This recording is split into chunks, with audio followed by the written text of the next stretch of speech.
3절 나는 너희가 도와주지 아니하는 것을 보고 내 목숨을 돌보지 아니하고 건너가서 암몬 자손을 쳤더니 여호와께서 그들을 내 손에 넘겨주셨거늘 너희가 어찌하여 오늘 내게 올라와서 나와 더불어 싸우고자 하느냐 하니라. 9절 그가 아들 30명과 딸 30명을 두었더니 그가 딸들을 밖으로 시집 보냈고 아들들을 위하여는 밖에서 여자 30명을 데려왔더라. 그가 이스라엘의 사사가 된 지 7년이라. 아멘.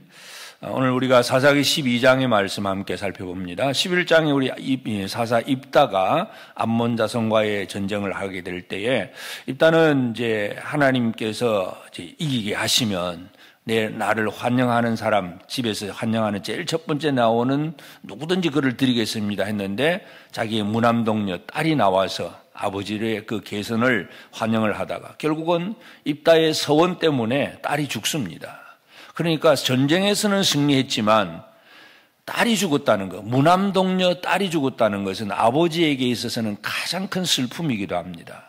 그래서 밖으로 아무리 큰 일을 잘하고 많이 해도 가장 사랑하는 식구 하나밖에 없는 딸을 잃어버렸다는 것은 아버지에게서는 큰 상처와 아픔입니다. 그래서 이 아픔을 가지고 있는데 근데 이제 오늘 12장에 보면 또 에브라임 지파 사람들이 입다에게 와서 시비를 겁니다.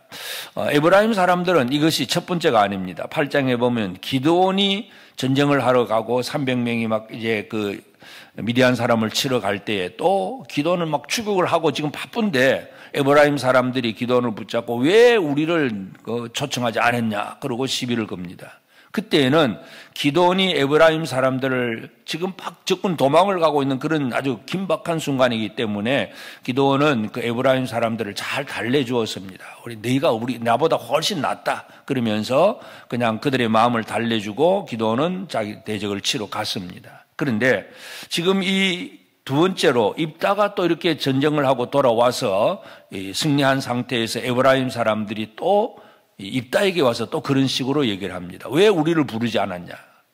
결국은 이 에브라임 사람들은 뭔가 하나님의 부르심도 없이 뭔가 작은 어떤 사사들이 일어나서 하나님의 놀라운 일들을 이루는 것을 보고 그 공로에 대한 탐심, 왜 저 사람만 저렇게 높아지느냐, 저 사람만 명예와 인기를 얻느냐, 이것에 대한 시기심, 질투, 이제 이런 것들이 가득한 사람들이 에브라임 지파입니다. 그래서 에브라임 지파가 이제 입다에게 와서 이렇게 시비를 겁니다. 시비를 걸면 1절에 보면 왜 그 암몬 작소와 싸우러 갈 때 어찌하여 우리를 불러 함께 가지 아니하였느냐, 왜 우리를 안 불렀느냐, 이제 이런 얘기입니다. 그러면서 우리가 반드시 너와 내 집을 불사르리라, 아주 적대적인 감정을 가지고 나를 감히 부르지를 않아, 나를 대접을 안 해주었어. 우리가 이 땅에서 많은 사람들이 자기 자만심이 가득한 사람들은 이 에브라임 사람처럼 그렇게 삽니다.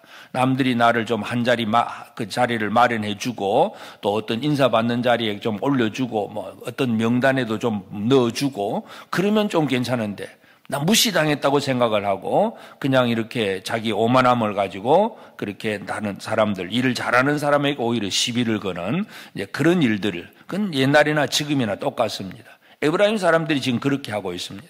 그때에 입다가 그들에게 분명히 얘기를 합니다. 2절에서 보면 내가 싸울 때 너희가 불렀는데 부르되 너희가 나를 그들의 손에서 구원하지 아니했다. 아니 내가 불렀는데 왜 안 왔느냐 이거죠. 부르기는 불렀다는 얘기죠. 그런데 오지는 않고 이제 뒤에 나와서 이제 이런 헛소리 한다는 얘기고, 그래서 와주지 않았기 때문에 3절 나는 너희가 도와주지 아니하는 것을 보고 내 목숨을 돌보지 아니하고 진짜 생명을 걸고 이 전쟁을 했다, 그런 얘기. 그리고 이제 암몬을 쳤는데 여호와께서 그들을 내 손에 넘겨주셨다. 이 승리는 하나님께서 이기게 하신 것이다.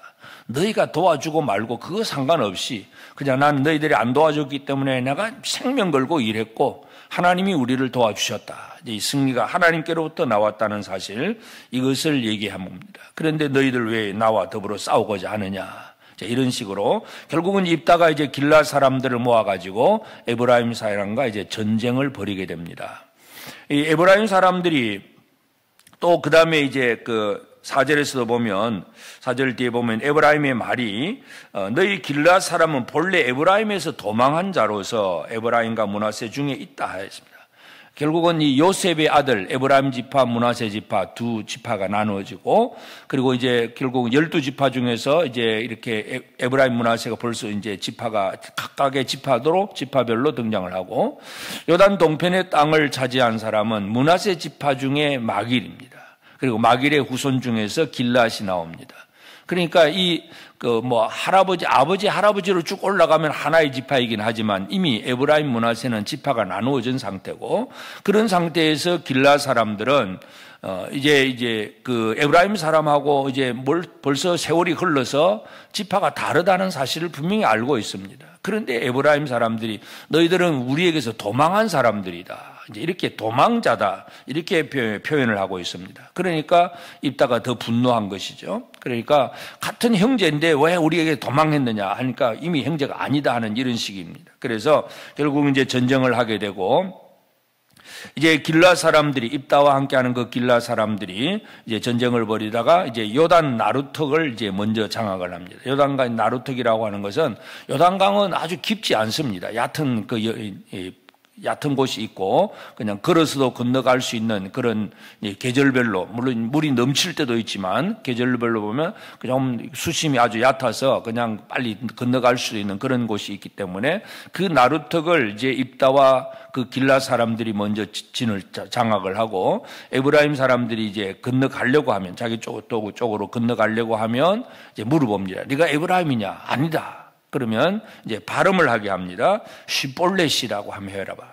근데 시볼렛일 발음을 이 에브라임 사람들이 잘 안 됩니다. 시볼렛, 쉽이 나와야 되는데 그냥 십 이렇게 나와버립니다. 그러니까 이 언어의 차이, 벌써 이제 발음의 차이, 벌써 이제 이스라엘이 그 사사시대 벌써 세월이 몇십 년, 몇백 년 이제 흘러가면서 이제 벌써 문화가 조금씩 달라지고 지역이 다 달라지다 보니까 벌써 언어 습관도 달라지고다 보니까 이제 발음이 좀 달라졌습니다. 지금 우리나라에서도 마찬가지잖아요. 경상도, 전라도, 충청도 다 이제 어떤 발음들이 약간씩 다 억양이 다 다릅니다. 그래서 그 사람이 말만 들어보면 너 어디 출신이지 우리는 이해할 수 있습니다. 그러니까 이 에브라임 사람도 마찬가지. 그래서 이제 이 길앗 사람들이 한번 발음해봐. 쉬볼렛 그래라는 거야. 이게 쉽이 안 되고 이렇게 나옵니다. 십볼렛. 이러니까 너는 에브라임이라고 그들 죽여버립니다. 그래서 에브라임 사람은 42,000명이 죽습니다. 그 당시에 이 한 지파에 42,000명이, 물론 에브라임 사람들이 나올 때도 그렇게 어느 정도의 그 숫자고 이제 사사시대에 많이 번성을 했다고 하더라도 42,000명이 죽으면 그 지파가 거의 한 절반 이상은 그냥 죽을 지경으로 그렇게 막 지파가 멸망당할 수준까지 이릅니다. 이처럼 이스라엘의 내전이 벌어졌습니다. 동족끼리 치고받고 싸우는 그런 일들, 결국은 이 오해, 또 오만함, 자만심, 시기, 질투, 이런 것들이 결국은 이스라엘 안에 큰 내전이 벌어지게 하고 서로 싸우고 죽이는 바로 그런 일들이 벌어지게 되었다는 것을 알 수가 있습니다. 그러니까 입다는 자기 안에 있는 상처, 딸을 잃어버렸다고 하는 이 한 때문에 안 그래도 분이 나서 있는데, 새끼를 빼앗긴 앙콤처럼 아주 분이 가득 차 있는데 에브라임이 시비를 걸어오니까 바로 전쟁을 벌입니다. 기드온은 그냥 참고 넘어갔어요. 그냥 에브라임이 좀 밉긴 하지만 그냥 그래 너희들 잘났다 그러고 그냥 넘어가 버렸지만, 입다는 넘어가지 않고 전쟁을 하고 이스라엘 안에 내전이 벌어집니다. 그러니까 시기와 질투, 내 속에 있는 분노, 이런 것들이 서로 어우러지게 될 때에 분쟁이 벌어지고 관계가 파괴됩니다. 그러니까 우리가 하나의 공동체로서, 교회가 또 우리 어떤 가족도 마찬가지고 교회도 마찬가지고, 뭔가 이 시기와 질투라는 것, 또 한이 맺힌 어떤 상처와 아픔들, 이런 것들을 서로 싸매어주고 위로해주고 함께하는 이것이 얼마나 중요한가 하는 것을 알 수가 있습니다. 그냥 내 명예, 내 권력, 내 힘, 이것만 추구하며 살아가는 것, 이것이 바로 관계를 파괴하고 공동체를 무너뜨리는 그런 일이 벌어집니다.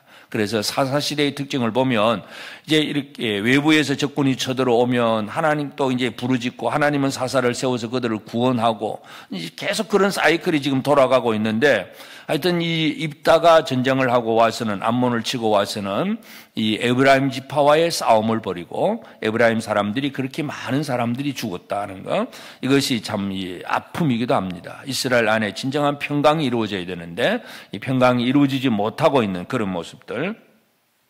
그 다음에 이제 길르앗 사람이 입다가 죽은 다음에 그 뒤를 이어서 8절에 보면 베들레헴 사람 입산이 이스라엘의 사사가 되었더라. 입산이 사사가 되었는데 입산은 아들 30명, 딸 30명입니다. 그리고 이제 아들, 딸이 이제 30명인데 그가 이제 딸들은 밖으로 시집 보내고 아들들을 위해서는 밖에서 여자 30명을 데려왔더라.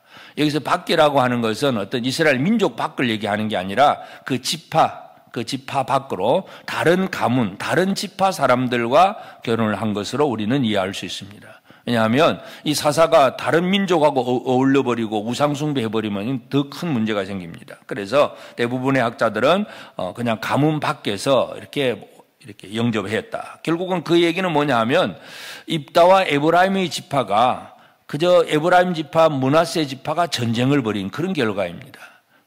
이 내전의 상처가 아픔이 있기 때문에 이 베들레헴 사람 입사는 그래도 우리 민족은 서로 하나다 하는 그런 개념, 서로 이제 이 왕이 되면 정략 결혼을 해가지고 다른 민족하고 또 이렇게 결혼 동맹도 맺기도 하고 그런 일들이 있었는데 입사는 그 정도까지는 아니지만 하여튼 가문 밖에 있는 사람들, 그래서 다른 지파 사람들, 이런 사람들을 위해서 딸도 시집을 그렇게 보내고 며느리도 30명을 다른 지파에서 데려오고 그러니까 평화 정책을 썼다는 사실을 우리가 알 수가 있습니다.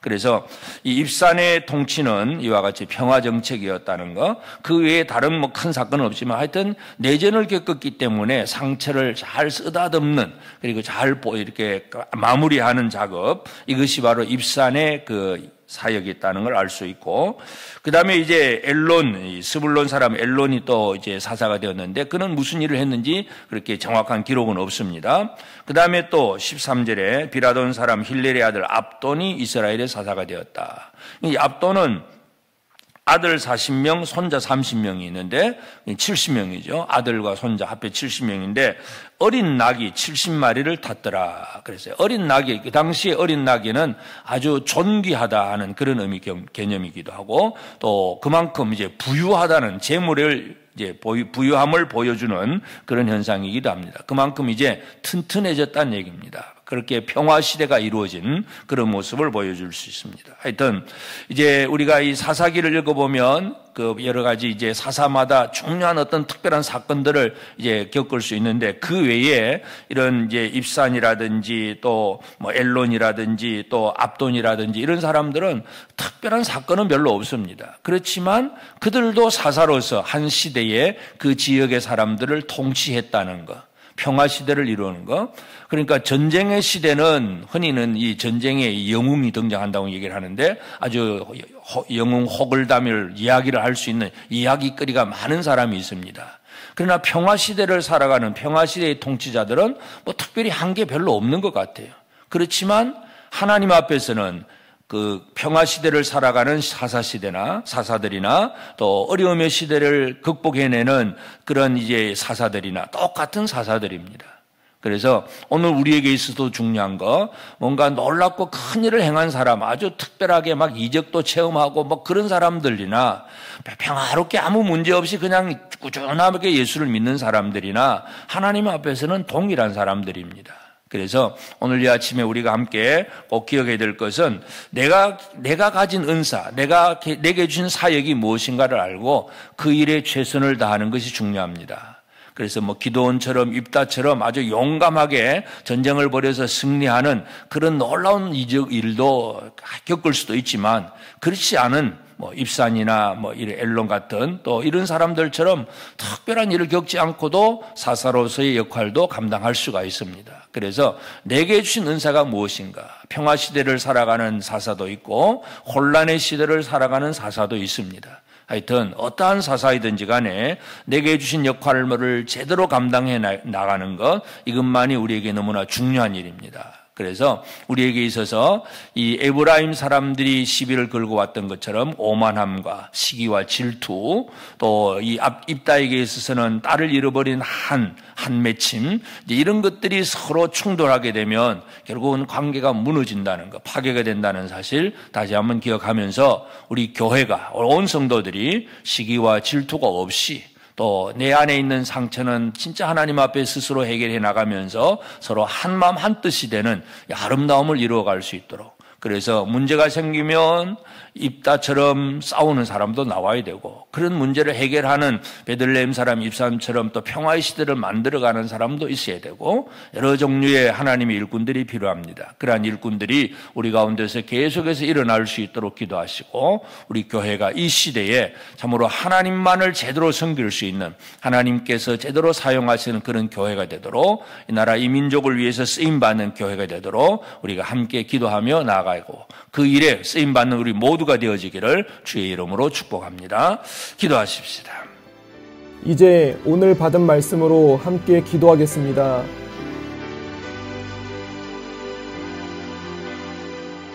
혼란의 시대에 부름받은 입다가 목숨 걸고 전쟁하듯이 이 시대에 내가 이겨야 할 대적 마귀에 대해서 담대하게 싸우고 승리하는 삶이 되게 하옵소서.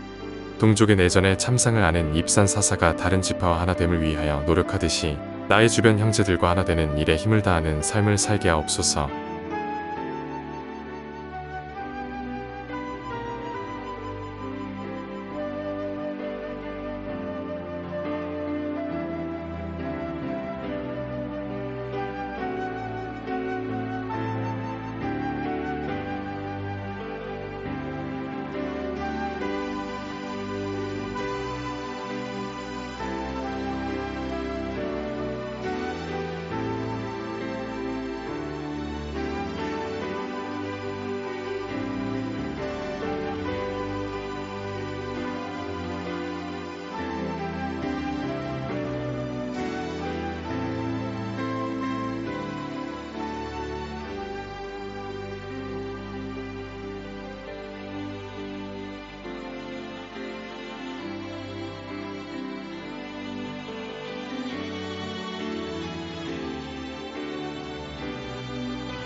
이제 개인의 기도 제목을 가지고 하나님 앞에 기도하시기 바랍니다.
수고하셨습니다. 오늘도 하나님의 인도하심 가운데 승리의 하루를 보내시는 우리 재건부평교회 모든 성도님들이 되시기를 주님의 이름으로 축복합니다.